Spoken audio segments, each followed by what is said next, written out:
Do you think Donald Trump is racist? I do. I do. You do? And I'll tell you why. It's tough to say that somebody is not racist when they're doing all the racist things. You know, sometimes I feel like we need to invent like a racism Richter scale. Because racism in America is such a loaded word. It feels like people are more afraid of being called racist than actually being racist. Nobody wants to be called racist. No, people go, don't call me racist. I might do these things, but you don't call me racist. If Donald Trump chooses an advisor who has a platform that specifically caters to a movement that is neo-Nazi and white supremacist, then what do you call that? People go, I don't say the N-word, and I don't hang anybody, so I can't be racist. And I go, well, there's levels.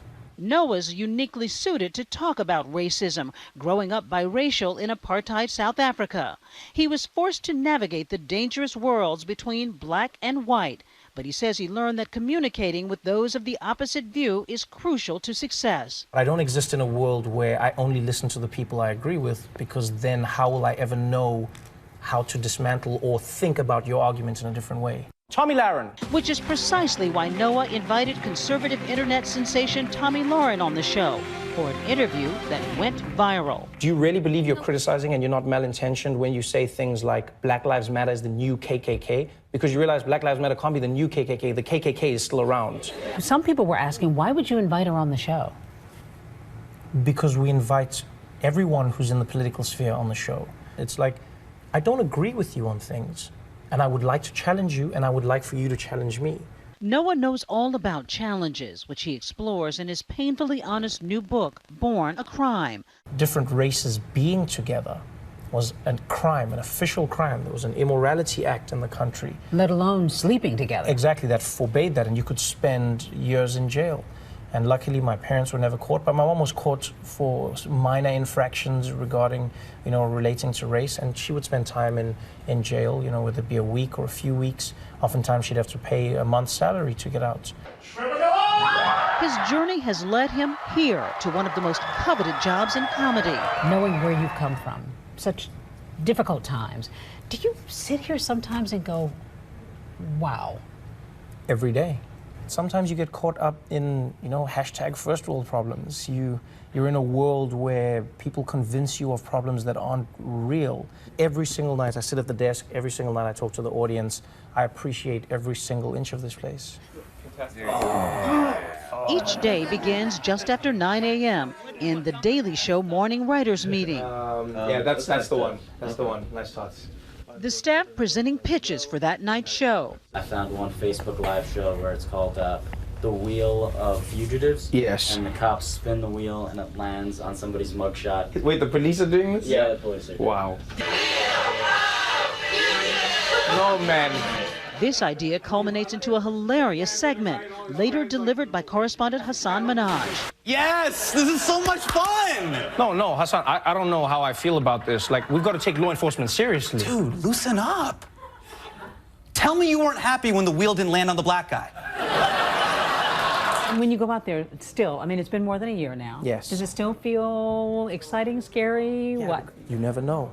It's a different audience every day. It's different jokes every day. So there's always a possibility that anything could happen. This newfound fame, a stark contrast from Noah's tough childhood. So when you're writing a book, is it painful to go back over all of that, or is it cathartic? I think it's a combination of both. I think through the pain comes the catharsis. Writing stories about growing up in a home where we sometimes didn't have food is painful. Remembering stories of growing up in a home of domestic abuse, painful stories. One of the more painful ones involving his abusive stepfather and the terrifying day he shot Noah's mother, Patricia, in the head. Did you think you were going to lose her? I did. My mother was shot not just in the torso, but in the head. And a head shot is a head shot. You don't think a person's recovering. And miraculously, she came out on the other side with no permanent damage. It's something that my family has lived through, and now we laugh about, and that's who we are as a family. Is that where your comic chops came from? Laughing at the pain? I think so, yeah. Laughter is a is an escape. I feel like laughter reminds you of your best self, your favorite self, your freest self. He turned that laughter into a career, becoming one of the most successful comics in South Africa.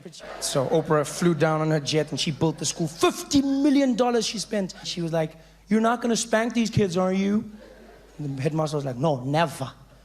We beat them. But because it's Oprah's school, everybody's getting one. You're getting a beating. You're getting a His beating." stand-up eventually catching the eye of Jon Stewart. There was a lack of acknowledgement. There are many Americans who still live in a world where they don't even acknowledge the fact that African Americans are operating from a place of deep oppression. And if there is no system where we are working to reform people or trying to have a discussion, then that racism is not going to go anywhere. Earlier tonight at the White House, President Obama echoing the need for Americans to come together. I think it's important to give the incoming administration the space and to give the public clarity about what it is that they're trying to do. An improbable moment for that biracial boy born a crime all those years ago, seated across from the U.S. president, a biracial man himself. For Nightline, I'm Deborah Roberts in New York. Trevor Noah is so right. People are actually afraid of being called racist than doing racist things. That is so true, though, because a lot of people, right, that will be racist to people. You know, and what is racism? Racism is discriminating people based on their looks, based on their ethnicity, based on their gender, based on their tone of speech, based on the way they walk, just based on everything. You know, there are a lot of people who see people and discriminate on people based on their accent, based on their gender, based on the way they walk, based on where they are from. You know, they do the racist things, but they don't want to be called racist.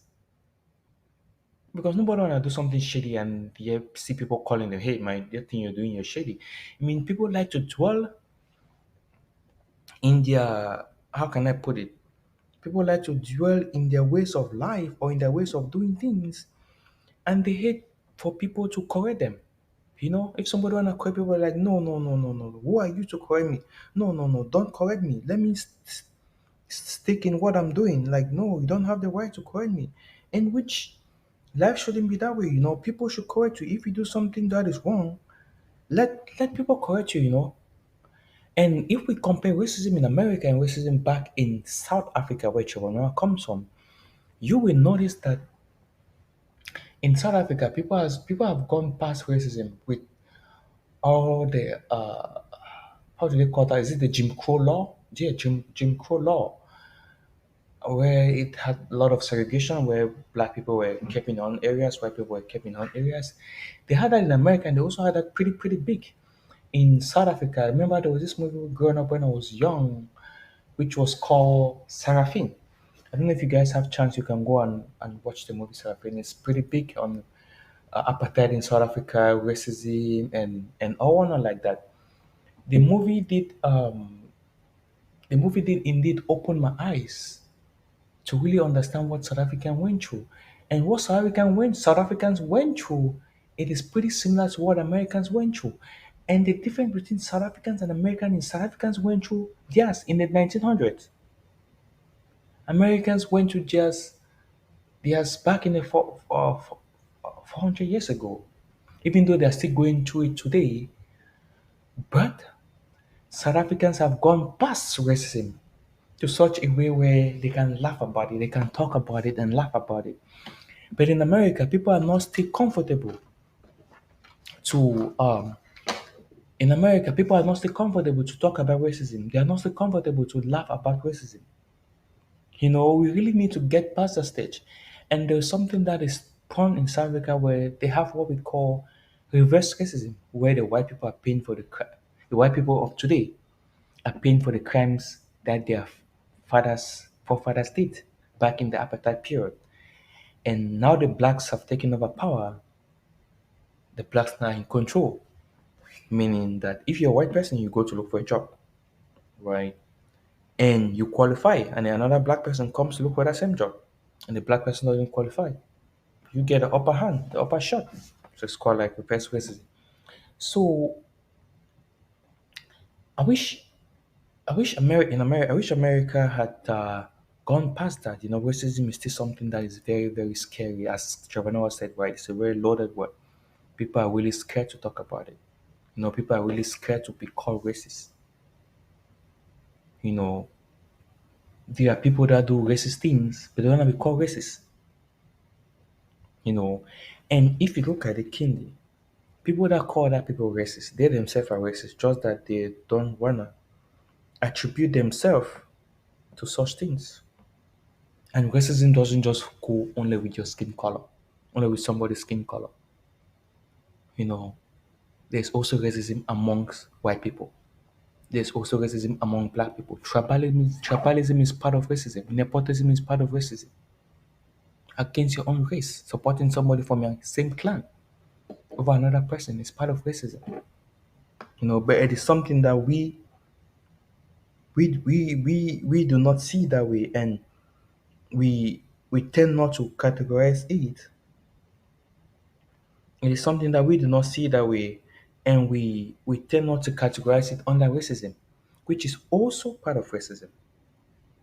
You know, if the term tribalism as part of racism, it means even black people, us Africans, will also be guilty of being racist because we too treat each other not well.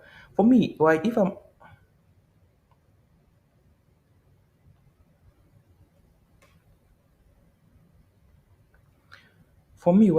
asked the definition of racism, I would say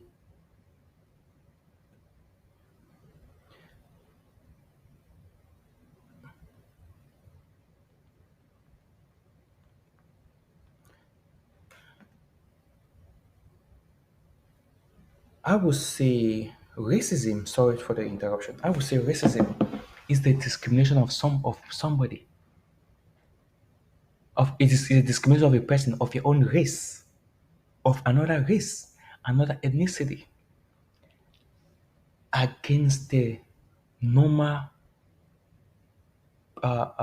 opportunities, privileges, normal things of that nature provides. When you discriminate somebody against those things of your own race, of another race, that is termed as racism, which cut across skin color. It goes even across people of the same skin color. It cut across tribalism. It cut across nepotism. For me, I think that's the best definition of racism, because we too, that we claim that other people are racist, we too are guilty of being racist because we don't treat one another well. And it's still part of racism, you know?